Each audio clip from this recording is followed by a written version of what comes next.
Ich zeige dir heute, wie du solche schönen künstlerischen Postkarten selbst gestalten kannst. Mein Name ist Wiebke Kirchner und ich bin bildende Künstlerin. Mein Spezialgebiet ist die Methode des Collagierens. Ich schaffe sowohl zweidimensionale als auch dreidimensionale Kunstwerke mit Papier. Meine Erfahrungen mit dieser Methode teile ich normalerweise in unterschiedlichen Workshops und Kursen. Leider ist es in den Zeiten der Corona-Krise nicht möglich.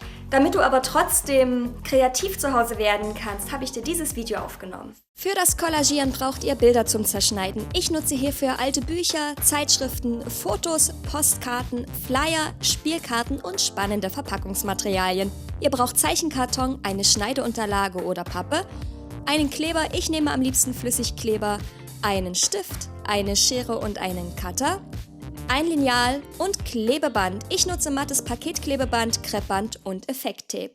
Die erste Methode ist ziemlich simpel. Es wird einfach eine vorhandene Postkarte umgestaltet.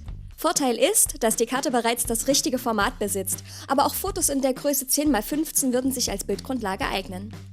Zuerst suche ich mir Motive, mit denen ich auf die Postkarte einwirken will. Die 2 Möwen auf dem roten Autodach finde ich witzig und auch von der Farbstimmung passt das Motiv zu der Postkarte mit den bunten Kreisen. Die Blüten auf diesem Foto passen formal auch zu den Kreisen. Ich habe hier einen dunklen Rand um die Blüten herumstehen lassen, damit das Motiv etwas poppiger aussieht. Ich liebe auch diese Darstellung der Tänzerin Josephine Baker. Ihre filigrane Form bildet einen wunderbaren Kontrast zu den einfachen Formen auf der Postkarte. Und das typische Bananenröckchen trifft beinahe den gleichen Farbton wie der gelbe Kreis in der Ecke meiner Karte. Ich suche in meinen Schnipselmotiven also auch immer nach visuellen Bezügen. Jetzt nehme ich mir die Karte vor, die ich bearbeiten möchte. Ich habe mich dafür entschieden, die weißen Kreise als Fenster auszuschneiden, um anschließend ein Foto dahinter kleben zu können.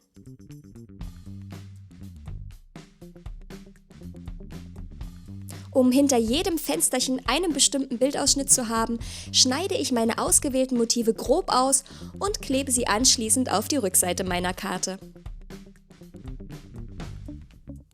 Hierfür eignet sich Flüssigkleber sehr gut, denn er trocknet nicht so schnell, wodurch man den Schnipsel immer noch mal etwas verschieben kann, um die passende Position zu finden.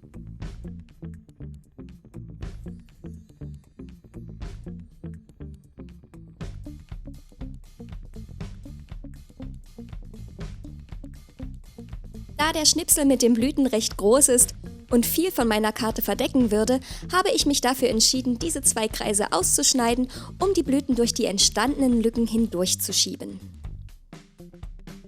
Jetzt kann ich die ausgeschnittenen Kreise wieder auf meine Karte kleben. Zu der fröhlichen Bildstimmung passt dieses florale Ornament meiner Meinung nach super. Spielkarten sind recht schwer auszuschneiden, da winzige Motive auf starkem Karton gedruckt sind. Eine scharfe Nagelschere wäre beim Schneiden sicher von Vorteil. Wie ihr seht, arbeite ich beim Collagieren nicht chronologisch, sondern wechsle oft zwischen Ausschneiden und Kleben. Es gibt hier keine richtige oder falsche Reihenfolge. Alles ist erlaubt. Ob ihr gleich drauf losklebt oder erstmal alle Motive ausschneidet, ist euch überlassen. Jetzt finden auch die 2 Möwen ihren Platz. Wenn ihr einen Schnipsel durch solch einen Schlitz schiebt, könnt ihr die passende Position suchen, ohne die andere Form, in meinem Fall den Kreis, zu überdecken. Schimmernde Flächen verleihen meiner Komposition den letzten Schliff. Zuvor ausgeschnittene Formen dienen mir hier als Schablone. Reizvolle Papiere haben wir im Alltag oft unbewusst in der Hand. Gerade Verpackungen sind meist mit tollen Farben und Mustern bedruckt. Wenn ihr Lust aufs Collagieren habt, dann empfehle ich, solche Schmuckstücke zu sammeln. Wenn mein Bild fertig ist, begradige ich die Ränder. Damit auf die Rückseite problemlos geschrieben werden kann, klebe ich die Karte noch auf weißes Papier. Je nach Geschmack kann das natürlich auch farbig sein. Noch einmal ausschneiden und fertig ist unsere erste collagierte Postkarte.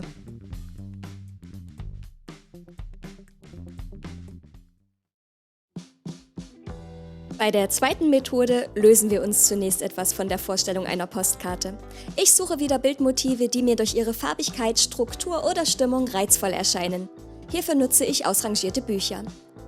Ich trenne meine Motive erst einmal grob vom Rest, denn detailliertes Schneiden aus einem Buch heraus ist mit einer Schere eher schwierig. Wie ihr seht, mussten diese Bücher schon öfter als Bildquelle herhalten. Anschließend werden die Motive von mir detailliert ausgeschnitten. Die weggeschnittenen Bildteile hebe ich aber ebenso auf, denn auch sie geben noch Bildinformationen preis, wie beispielsweise diese abgebildete Decke. Stellt euch vor, an diesem Blütenmotiv würde jetzt noch ein Buch hängen. Das würde es wirklich sehr schwer machen, die filigranen Formen auszuschneiden.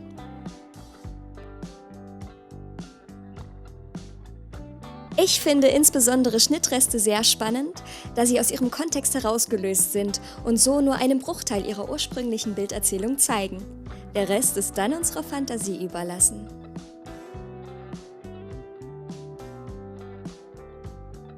In dieser zweiten Methode schaffe ich zuerst eine Collage mit einer freien Form, die nicht durch ein vorgegebenes Format begrenzt ist. Ich bringe die Papierstücke nach meinem Gefühl zusammen, indem ich sie über- und untereinander schiebe und dann an den Kontaktstellen vorsichtig festklebe. Wenn Lücken zwischen den Schnipseln entstehen, ist das kein Problem. Diese werden später noch geschlossen. Wenn ich eine sehr große Collage schaffe, die ich nicht als Postkarte verschicken will, gehe ich übrigens genauso vor. Ich klebe Schnipsel für Schnipsel aneinander, bis die Collage eine Größe und eine Form hat, die mir spannend erscheint. Jetzt schneide ich mit dem Cutter einen Rahmen im klassischen Postkartenformat. Hierfür kann jedes festere Papier genutzt werden wie Karton, Fotopapier oder Karten. Mit dem Rahmen suche ich nun den schönsten Bildausschnitt auf meiner Collage und klebe ihn vorsichtig fest. Die noch bestehenden Lücken schließe ich mit meinem aktuellen Lieblingspapier. Noch vor kurzem waren Pralinen darin eingewickelt.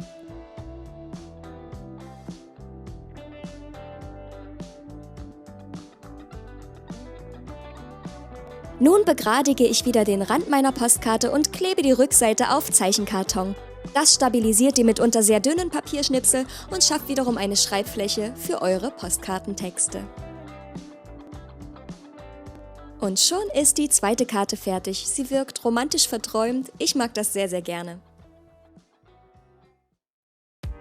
Jetzt brauchen wir eine Zeitschrift mit großflächigen Bildern auf mehreren nachfolgenden Seiten, einen scharfen Cutter und eine ausreichend große Pappe. Schneidet bei dünnem Papier vorsichtig, um ungewollte Risse zu vermeiden. Wichtig ist, dass ihr beim Ausschneiden des Motivs am Falz der Zeitschrift ansetzt, jedoch nicht den Falz entlang schneidet. Denn so kann die Seite umgeblättert werden, das Motiv aber bleibt auf dieser Seite und kann nun auf die darunterliegende Seite geklebt werden. Ich drücke den Schnipsel vom Falz aus an, um Knicke oder Blasen zu vermeiden. Wie ihr seht, nutze ich als Schneidunterlage eine Pappe, die größer ist als das Format der Zeitschrift und lege sie jeweils unter die Seite, die ich beschneiden möchte, um die nachfolgenden Seiten nicht einzuschneiden. Bei dieser Schichtungsmethode spielt der Zufall eine große Rolle, denn es ist immer eine Überraschung, wie die Abbildungen der einzelnen Seiten zusammenpassen. Wenn mehrere Seiten auf diese Weise zusammengefunden haben, trenne ich die Collage vorsichtig mit dem Cutter aus der Mitte der Zeitschrift heraus. Mitunter ergeben die im Heft verbliebenen, beschnittenen Seiten auch ein spannendes Zusammenspiel.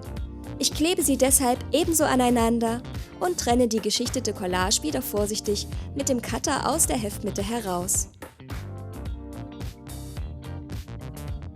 Meiner ersten Collage verpasse ich jetzt noch einen Hintergrund, um Löcher zu vermeiden.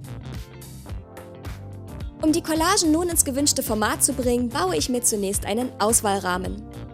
Parallel zur Blattkante schneide ich mit dem Lineal als Abstandsmesser jeweils einen Winkel aus 2 Papierbögen. Mit diesem praktischen Sucher gelingt es, aus einer größeren Collage spannende Bildkompositionen in verschiedenen Größen ausfindig zu machen. In unserem Fall messe ich das klassische Postkartenformat ab und fixiere die 2 Streifen mit Klebeband. Sobald ich einen spannungsvollen Bildausschnitt gefunden habe, fixiere ich den Rahmen mit wieder ablösbarem Kreppklebeband. Mit dem Cutter schneide ich entlang der Rahmeninnenkanten, um das Motiv herauszulösen. Das Lineal drücke ich dabei fest nach unten, damit die Papiere nicht einreißen. Dasselbe mache ich natürlich auch mit meiner anderen Collage.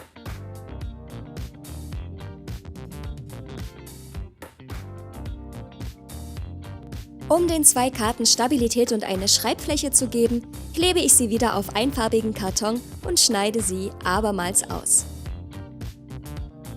Transparentes Klebeband schützt die Motivseiten beim Verschicken. Ich lasse es ca. 5 mm über dem Rand stehen und schneide die Ecken jeweils schräg ab. Das überstehende Klebeband schlage ich vorsichtig an den Kanten der Postkarte um. Zusätzlich verleihe ich dieser Karte mit Textiltape noch einen coolen Neonrand.